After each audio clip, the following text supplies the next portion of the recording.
This woman was just informed that her daughter, Tiara Harris, was shot in a gang-related incident and is in critical condition.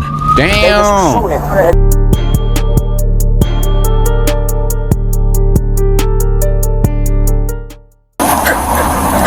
Is she okay? You see where she's hit at? No, it's on the side of her head. They're saying she's pregnant too. Take a deep breath. Damn. This woman was just informed that her daughter, Tiara Harris, was shot in a gang-related incident and is in critical condition. Damn. The blood just started dripping from her head, like, Oh. the ambulance, like, I can't even What? talk right now, bro. Her boyfriend rushed her to the hospital, but sadly, it was already too late. And the worst part, Tiara had nothing to do with the shootout. She was an innocent bystander. A simple mix-up left an innocent, pregnant mother of two And dead. she was pregnant her too? children now motherless, and her family absolutely heartbroken. The police now face a grueling investigation. However, with everyone involved supposedly being gang members, catching the killers would prove to be much harder than anything they'd done before. We've been in touch with Yolanda, the mother featured in this video, and are proud to share that half of the video's profits will be donated to the Akron-based charity First Glance Student Center. At 7:29 p.m. on April 14th, Akron Police Department would receive multiple calls reporting dozens of gunshots being fired out of 1492 Rockaway Street. Witnesses would describe what seemed like a gang-related shooting with multiple cars speeding away from the scene, one being a silver four-door Chevy. Police managed to quickly track down the Chevy, following it as the driver sped across back roads in Akron. However, the Chevy wasn't actually running from the cops. It instead would pull over somewhere that concerned the cops even more: the hospital. There's someone in the car still. Hey, hold up. 5807. 5807. Go ahead and shut the car off. Shut the car off. Shut the car off here. Go ahead and put your hands on top of your head, alright? Nope. Hands on top of your head. Step up. Step up.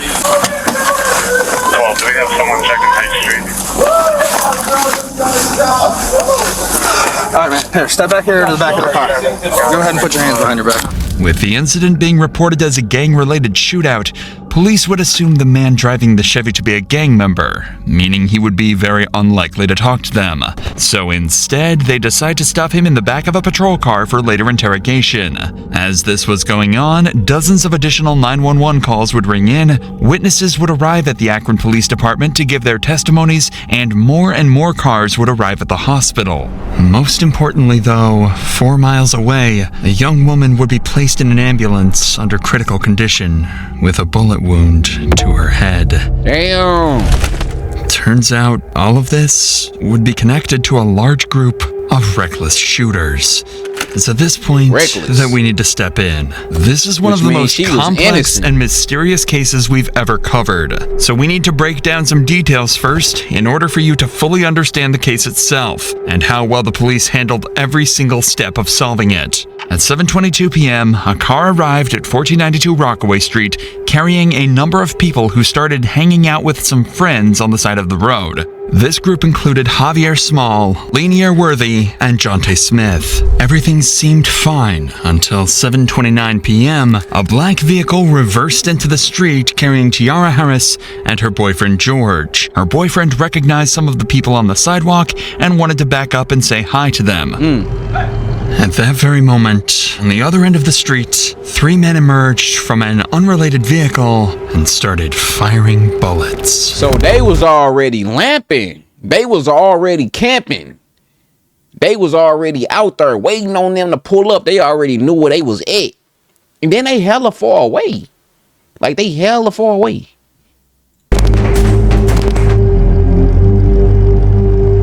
Oh man, do your homework on them shooting and running.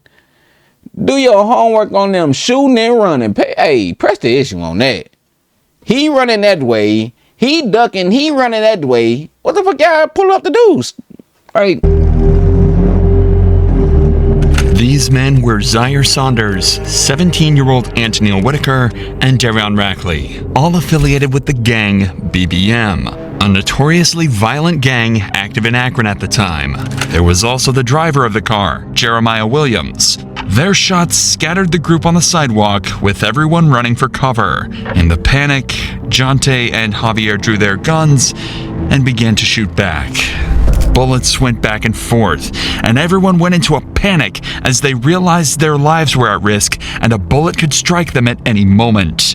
Seconds later, the dust settled, and the BBM members Zaire, Antonil, and they reckless, because first of all, they didn't even do what they supposed to do when they pulled up. They hopped out the car, started shooting from a distance away. Then y'all running away from y'all getaway car. How y'all running away from y'all getaway car? And then this fool making a U-turn.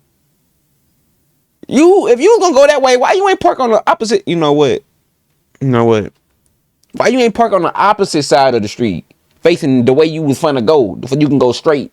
And then, like, what? Yeah, that was reckless. That wasn't even thought. They didn't even think this through.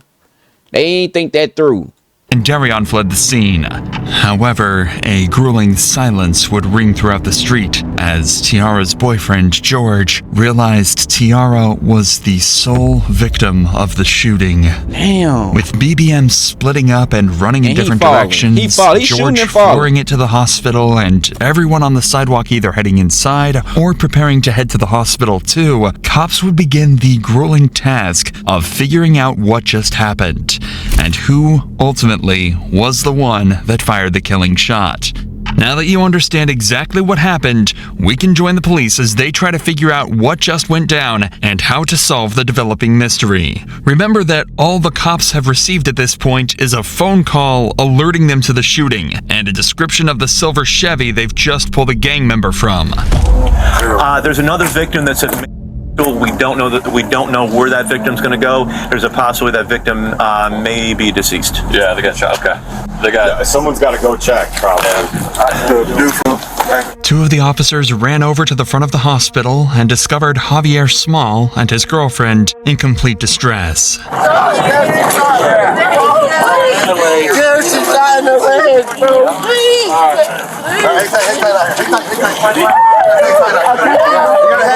He can't go with you in that room. Because she's got to go to get checked out. Hang tight. As it turns out, another girl was also hit in the shooting. That being this man's girlfriend. Luckily, she was only shot in the leg, but he was still extremely distraught and horrified about the whole incident. Bro, I'm on house arrest. I gotta go. I gotta go to the house with my girl, bro. We'll get you. I'm gonna come back. I'll tell you after. I just got the car. I don't know, bro. This girl just got shot, bro. You're gonna be fine. No.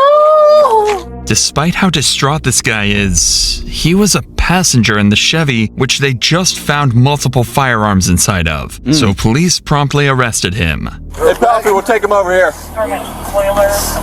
Damn. Across town, however, there's someone in a much worse position. Tiara Harris, the passenger in the black car. Can I open that up? I'm trying to. They're saying she's pregnant too, Mom. Hey, now that's crazy. How pregnant is she? How far along? 2 weeks pregnant. Okay. 2 weeks. Maybe 2? Yeah. Oh, okay. Yeah. Okay. Thank you. Yeah. 44 is everything firearm. I think the phone Am I allowed to ride in the car with her though to the hospital? Not right now. I'm sorry, man. Bro, Yanni just got shot. I mean, T just got shot. Bro, just in the car, just driving down the street. And Kenworth driving from over there, and they just was shooting. None of the glass broke, but she wasn't like moving her. Oh, it went. So I just brought her. And it went through the back of the car. Like, bro, we see in the hospital. It went through the side, back, right passenger. Tiara was immediately rushed to the local hospital, and her boyfriend George was brought in for questioning. He wasn't a lead suspect, but police did find it odd that he just happened to arrive at the site of a violent shooting right as it all went down. Right. He would claim to be innocent and actually provide a detailed description of everything that went down that night. You turned off here, so no, boom, no, I didn't. I came this way, and I said, "What y'all got? Like, what y'all got going on over here?" Like, I'm like basically saying, "Is y'all good?" Right. As soon as I said that, somebody from down here got to just shooting a gun that just kept shooting. That's all I know. But I didn't hear nobody or nothing like that. So you're right there, and then you heard that. How many shots did you hear? Man, I can't even recall. It was a lot. And then as soon as I So you were facing this way? No, You literally backed all the way on. Say I'm coming down Fairview in this Rockaway. This would be Rockaway. Okay. Down, I backed up. Oh, so you back? So the back of your car was facing that way? Yeah, and I'm like, is y'all? I'm like, what y'all got going on? Like, I look out just like that. Like out the window? Like, as soon as I even it should have been me. Like, you feel me? Because I'm the one that looked straight out the window. Like, are y'all all right? Y'all good? Type stuff. The cops asked him why he was even there in the first place, to which he just said he knew a couple of people on the street and that he had absolutely no involvement in the shooting. He's claiming that when he peeked out the window, his friends mistook him for the shooter and began to fire bullet after bullet directly at his vehicle. According to him, it wasn't an accident, but a misunderstanding, making the whole situation even more tragic. With George's statement, they were a little clearer on the whole situation, but they'd made no progress into actually solving the case. So he ain't even realized the people he was saying hey to, or what's the word with it to, they ain't even realized that the people that were the officers behind them was shooting. So they thought it was him. So that's might be who shot his girl, his baby mama, his own peoples, mistakenly thinking he was the shooter. Cause they didn't even probably know that the shooters was shooting from a distance in the back. Do your homework. Press the issue on it. Or tracking down the real perpetrators. That was until they returned to the scene and spoke to a number of witnesses who had watched the entire event take place. It was two African Americans. Where were they running? Young kids. They come from back there across this backyard next door and out the driveway. They hopped the All fence. black. He had a face mask on and had a 9mm. And then the other one had a semi-automatic rifle, and they were almost to the corner of the house running this way, and they both jumped the fence. Like when the kid in the hoodie jumped the maroon hoodie jumped the fence, he dropped the semi-automatic rifle at the driveway. I was just out back cutting some stuff, and all I heard was and they look like they in a little good neighborhood. There's white folks all around. 3-round burst, 4-round. It's fully auto. Coming off fast. Oh yeah, hot and loud and fast. And then I saw two guys when I was out back. I could see through the backyards, through the fence. I saw a silhouette of two guys running up towards that street, returning single shots as they were running away. Okay. There's casings up here. Oh, you found something? Yeah. I got more. Okay.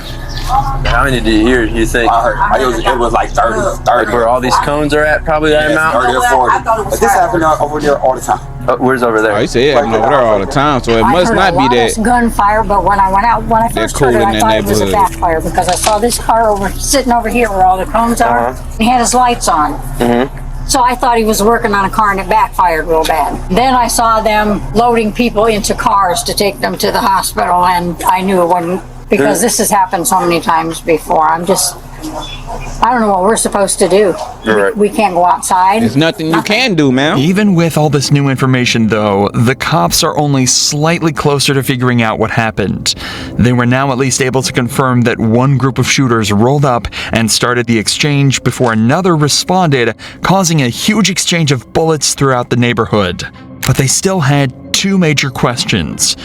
Who were the shooters, and how was Tiara involved? Well, the cops had just spotted another witness that might be able to answer their questions. A woman who was actually on the street the moment the bullets started flying.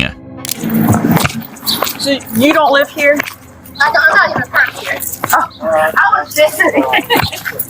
So who owns the house? Anitra Johnson. Anitra? She is? Okay. She was out to eat when I called her. Okay. Everyone's okay though, right? The kids? The kids, yes. Yeah? The kids are okay. I got them in the back watching TV. Okay. There was another girl outside. I think she got shot in the thigh or the leg. I think they took her place to the hospital. Okay. She definitely got hit. Okay. So what did you see? I'm sitting outside. To be honest, we all family. So we're all outside prayer wrestling, like act like we hitting each other and stuff. Next thing I know, I just heard these gunshots. I'm like, all right, was that a BB gun? Come through shooting. Yeah. And it was like pow, pow, pow. They came through again. So I'm running up, I didn't even know where the gunshots came from. I'm running up, trying to grab the kids. They came through twice. Okay. Did the house get hit at all? I mean, I don't even fuck. Is that a bullet hole right here? I don't know. I was really just trying to grab the kids. And you said it. So what? They got out. They got out of a car. They didn't even get out of the car. Or they just started. They were hanging out. They was shooting? hanging out shooting. Okay. Did you see how many by chance? Three of them. Okay. Now it's starting to sound a lot more like a drive-by shooting, notoriously one of the hardest types of crimes to solve, especially if the vehicle was stolen. The cops are starting to lose confidence that they'll ever find Tiara's killer, but then they decide to ask one simple question. Ma'am, do those cameras work? I believe so. Okay. She's on her way home. Oh, she is? Okay, perfect. There were CCTV cameras on the property, and as soon as the homeowner got back, they'd have access to the footage. So in just a few hours, the cops were able to put together just enough footage to understand exactly what happened. Remember, we already know all of this, but for the police, this was huge. Now they had a detailed timeline of the entire incident, including at what time it went down, how many people were involved, and which vehicles the suspects used. This would be very useful in the coming interrogations in terms of verifying their suspects' claims and pressuring them to confess. Police finally had a solid piece of evidence, and right as their case had started to build some substance, their biggest lead yet would step out right in front of them. I have video of them carrying the girl that got shot. I can put it on an SD card. And that's not the same one that was at She'll send her a link and then she can just upload it from there. Right after they took off. Not only had they seen the entire thing go down, but as soon as they heard gunshots, they started recording. They managed to get this clear footage of a man getting into the same vehicle spotted at the shooting just minutes earlier. Damn. Now all they needed to do was track red-handed. down the car using the visible license plate, and they'd have their first lead suspect. But with that said, these kids were no strangers to running from the police, and the officers would begin the hunt to find these evil teens. While all of this was going on, police had another, perhaps more nerve-wracking situation to handle. Tiara had passed away, and her family had no idea. What? There's currently not letting too many people in the hospital. Let's step over here and see where all these cruises are. My car, okay? Where's your car at? I'm right here because I This one didn't know. or this one? Right here. Sorry, which one? Okay. What's your daughter's name? You're here for your daughter? Tiara Harris. Kiara Harris. Let's say have you stand right here next to the sign. We'll have someone go over to talk to you, okay? Take a deep breath. Is she okay? I don't know the names of who they are currently, miss. Just listen to the cop's tone here. He knows just how bad things are looking for Tiara, and he absolutely doesn't want to break that news to her mother yet, especially when he sees just how emotional she's starting to get.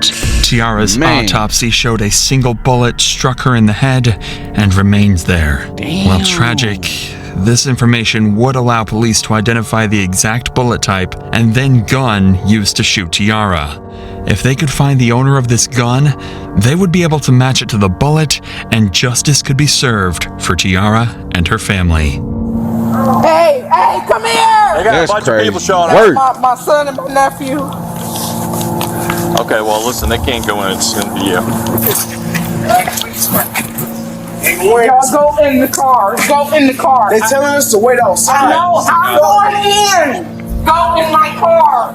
The entire family is in distress, with her mom shaking and doing everything she can to stay strong in front of her kids. It's truly a nightmare situation, and it only got worse from there. At around 8:30 p.m., they were informed that Tiara didn't make it. A bullet to the back of the head had ended her life, sending her family into complete grief and agony. Now, police knew that they absolutely had to catch the people that did this to Tiara, or risk letting down her and her entire family. At this point, police had 6 different suspects on the run, all tied to the shooting, and they would eventually manage to track down and get interrogations with all of them. Their start came in the form of a Facebook post by someone named Jeremiah Williams, described as a member of the BBM gang. Apparently, the post consisted of him bragging about being at the shooting and escaping without getting caught. By using his Facebook profile, they'd find his address and pick him up for interrogation. With Jeremiah also being a supposed gang member, he too would prove to be extremely difficult to break. However, by using expert methods, police would actually get him to break completely, to the point where he actually started to cry. Yeah, that sound about right. They gangster until they get caught. Yeah, that's true. How's it going, Jeremiah? Pretty good. Sorry for the wait, man. I'm Detective Smith. This is Detective Davis. Nice to meet you. Alright, man. So the reason why we have you sitting here talking to us is we need you to think back to April. There's an incident that happened on Rockaway. Remember this? This young lady got shot. Remember hearing about that? Mm-hmm. Okay, so during our investigation, your name's been coming up. Do you know about where you were that day, if you can? Or I was definitely at home. Apparently, Jeremiah also has an alibi, and even gives multiple names over that'll attest he wasn't on Rockaway that night. You're at home. Yeah. Where was that, at Amherst? Amherst. This was right before my mom moved to Louisiana. My best friend, Rob, talked to her sister, the girl that died, her sister, Diane or however you say her name. My best friend Rob was like in the kind of little dating, with her sister. And it was crazy. We got on Facebook and it was all over Facebook. Her sister had got killed and stuff. And my mom was like, "Ain't that the girl that came over here the other day?" And we like, "No, that was her little sister." Has her little sister reached out to you guys or anything? We haven't talked to her, and I don't talk to her at all for real, but. So you were at your house on Amherst? Yeah. Was there anyone with you that day? My mom. What's your mom's name? My mom's name is April. However, the detectives know this to be untrue. They know he was at the scene from the Facebook post he made. They know he did it, so they want to get a confession, or even better, some information that might help put more people in handcuffs. The thing is, they're initially going to find that a lot harder than they'd hope. I have to ask, do you recognize this car? Yeah, this was the car that was in that video. That's on Facebook. So you remember it? Yeah. Have you ever been in this car? No. Do you know who drives this car or owns this car? I don't know him by like name, but I know who he is. His name like Pa or something. And he snitching. He just telling it all. Can you describe him? That's funny because I don't even really know what he looks like. Every time I've seen him with a ski mask on. Okay. Like, you ain't supposed to say nothing when them people questioning you. All right. Tell me a little bit about yourself, your past. Like, have you ever been in trouble or anything? Yeah. I'm actually right now. I got probation. So like just a weapons possession charge is all you got? It's like carrying a concealed firearm in a motor vehicle. Gotcha, yeah. Jeremiah is making a conscious attempt to give as little information over as possible while still trying to seem cooperative. He's smart. He doesn't want to completely close himself off as that'll make him seem guilty, but he also doesn't want to give up any vital information. The cops ask him who was there, where he was sitting in the car, even questions about the guns, but he refuses to speak, and he's starting to seriously frustrate the cops. But all this talk of courts and investigations doesn't seem to be getting them anywhere at all. So instead, they switch gears. They're going to be as direct as possible and give it to him straight. That's their last hope at getting him to crack. What do your friends call you? Do you have a nickname or anything? Joe. We're just getting to know you, man. Right. Obviously, we can see that you're not a bad person. Just the vibes I'm getting. Yeah, for sure. But you're in here talking to us for a reason. And it comes back down to this incident. You being honest with us is what we'll be able to work with you. We know that you were there. And we also got your DNA in this car. If I've been in that car, I would tell you guys I've been in that car. I don't have no reason to lie or no reason to put myself in any trouble. Your role in it is the driver, because we know you're the driver. They know you was in that motherfucker. It is. Why? You're already being charged with the incident. You explaining your actions and what really went down is just going to help with your role in this. And we know you didn't pull the trigger, but you not being honest with what went down is not going to help you. It's going to, the prosecutor and the judge and jury are going to look at someone who's not remorseful. Drove over there and they started shooting. So they told you to drive over. You said you wasn't in the car though. See, now they finna crack you. They finna break you. Who was sitting where in the car? In the front, and Zebo sitting behind me, and then Pa sitting on the door. Oh, he giving names. Oh, he giving it all. The cops actually got a name. It was a nickname, but cops could eventually tie this back to a man named Zaire Saunders, who would be interrogated later. This was huge. They'd actually gotten a gangster to tell on one of his partners. Oh, God. But they weren't done yet. That's crazy. They knew work. he still had more information, and they weren't going to stop putting on the pressure now. We got to go back to who was in the car with you. I know you know Zebo. Pa, you say you just know him by Pa. Do you know his real name? Okay. And the third person, you're saying... Shit, you might as well give them their real name. You already said their nickname. Would you be able to identify that last person by a picture? Jeremiah physically looks defeated. He's avoiding eye contact and is hunched over.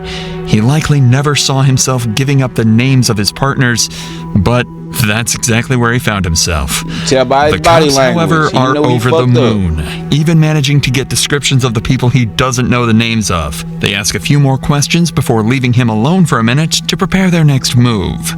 However, on their return, they didn't expect to see Jeremiah, a once tough and unbreakable gang member, to cry because of what he'd done. Would you say his first name was what? Darian. Is this him? Do you want some tissue, man? I need a verbal yes or no if that's him. Yeah. Let me get a tissue. Don't cry now. Don't cry now. If this is the first time you've seen a gang member cry, you're certainly not alone. But it actually happened again in the detective's very next interrogation. While these cops were busy talking to Jeremiah, a breakthrough had been made outside of the interrogation room. Remember this footage recorded by a civilian witness earlier? Yeah. Well, after 5 days of investigation, they actually managed to track the car down, enabling them to take in another suspect, Antonil Whitaker.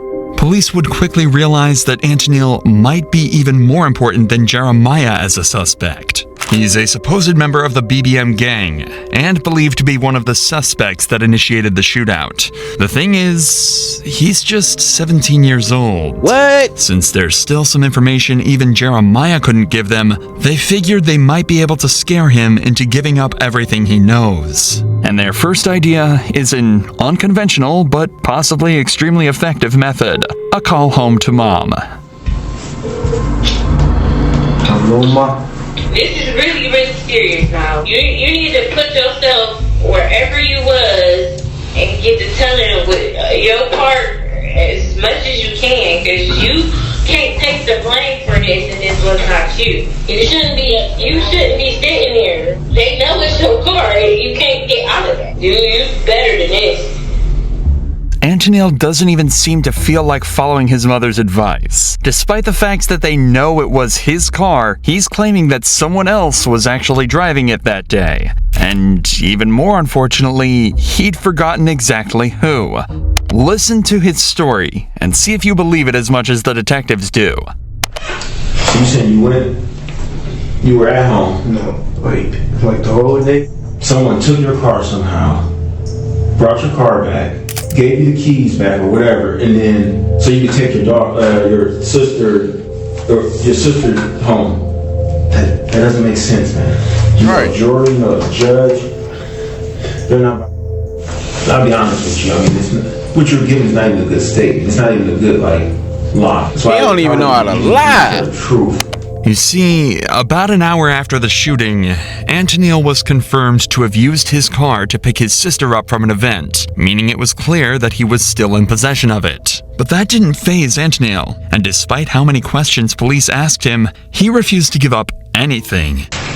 How this works, you might already know this from TV, but I mean it's kind of accurate. We're going to compare your DNA to the DNA on the shell casings that we collected on scene. Is there any reason your DNA is going to be on there? Because if there is, you've got to explain that. He ain't saying nothing. So you said no, or I don't know. Who got in the car with you at all? If you're saying your DNA is not going to be on those shell casings, right? And you're saying you weren't driving, who did you let drive your car? Believe me. I don't understand. But right now it looks like it's on you. They're trying to force a confession out of him by telling him that if he'd been in physical contact with any of the evidence tied to the murder, they would find out and he would get sentenced. And they're not lying either. When you touch anything at all, you leave behind skin cells, sweat, small hairs, or even oils that can quickly be traced back to you. Meaning, if Antonil had touched the car, the bullets when loading his gun, or anything else related to the murder, police would find out. However, as of now, detectives haven't had the time to run these tests to confirm if his DNA was present, meaning they couldn't pressure him to a confession, and they'd have to wait until later. So in the meantime, they move their attention to the next suspect. Remember the man Jeremiah gave up to the cops back in his interrogation? That was Zaire Saunders. Once they had his name, they tracked him down and arrested him. And he would prove to be even more helpful than Antonil and Jeremiah combined. Did you know of or hear about that young lady who got killed? Yeah. Did you know her? No. We don't think that she was the one meant to be heard. And I mean, based on what we're seeing. He was at the crib chilling. He ain't got no shirt, no socks, no shoes. And he on house arrest. That search warrant, we got your phone. Yes. Okay. And we downloaded your phone. And your location is putting you on Rockaway that day. No shit. What happened that day, man? I shot a pistol. You shot a pistol? Yes. This seems like a breakthrough. He's just admitted to being a part of the shooting, and it seems that all the detectives' work has just paid off. But they're not quite there yet. Of the 3 shooters, 2 did indeed use pistols, but one of them was actually yielding the extremely dangerous automatic rifle that can be seen clear as day in this footage here. Instead of jumping this fence after the shooting, the man with the rifle fled directly down Rockaway Street, and that's the direction Zaire's phone shows him running. The good news is, that clears Zaire of being the man that killed Tiara. After all, she was killed with a very specific pistol round. But that does put him directly in the spotlight of being the man with the most dangerous weapon, and one that is directly lying to the cops right now. And they're not about to let him get away with that. We have video of the incident. You're on camera shooting a rifle. Is it a pistol that holds, 2 rifle rounds? Like, I mean, it ain't just. It is big. Does it have a stock on it? Like something kind of modified type thing? No, it didn't have a stock on it. So describe it then. I'm getting all of this rifle. That single piece of information resulted in Zaire actually getting the highest sentence out of anybody involved in the case. Just the use of such a dangerous firearm actually increased his prison time by somewhere between 10 and 15 years. But he still doesn't know that yet. He's still under the guise that if he helps the detectives out, he might get a better deal. So not only did he tell them where to find the rifle he used, he also gave up one of the most vital pieces of information that cops had received in the entire case. Group BBM. I just know they call it BBM. For real? BBM? Yeah. Zaire just told the cops the name of the gang that was involved. A huge piece of information that will help them track down every last individual that was part of this attack. Now the detectives have just one more final question that'll hopefully put together the final pieces of the puzzle they're looking for. You've been extremely helpful throughout this whole interview, and you're helping yourself out too. We gotta ask, whose idea was it? I know for sure it wasn't mine. They just around, so we'll just say yours, my dudes. But you got different dudes, you got different, like that's how they is. Well, they didn't say it right then and there. They said it on Facebook, but they was like, I knew they was talking about me. They just didn't say it directly to me, but I knew they was talking about me. He just gave up the group chat where all of these shootings supposedly were planned. With this, police simply had to cross-reference the names in the group chat with the supposed shooters on the CCTV, and the names that had been mentioned in previous interrogations, giving them enough evidence to sentence all 6 of the shooters. But unfortunately, this wasn't the resolution they'd hoped for. After examining all the weapons confiscated, it would turn out that none of them were a match to the bullet found in Tiara's head. That's crazy work. They Look still at this. couldn't tie any specific in the entire case.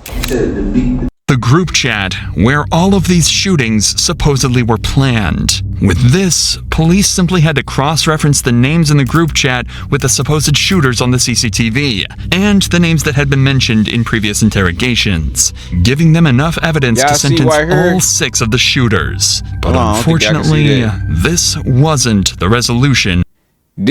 Some person in this car, he ran to that car and got a gun. In the car that the girl that was pregnant got shot in was right here driving off.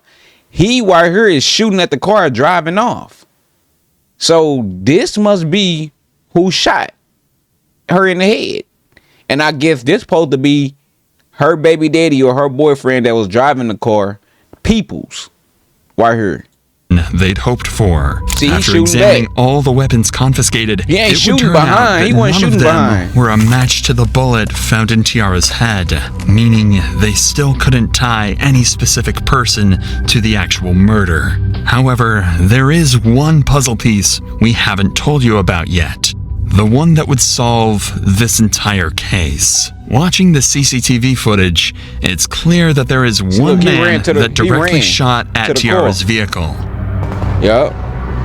If you follow this man, dressed in all black, back through the CCTV, you can trace him all the way back to the driver's seat of this black truck. A black truck that, until now, the cops were completely unable to identify. But then, they received one final piece of footage from a witness, allowing them to track it back to the owner, 44-year-old mother, Kia Brown.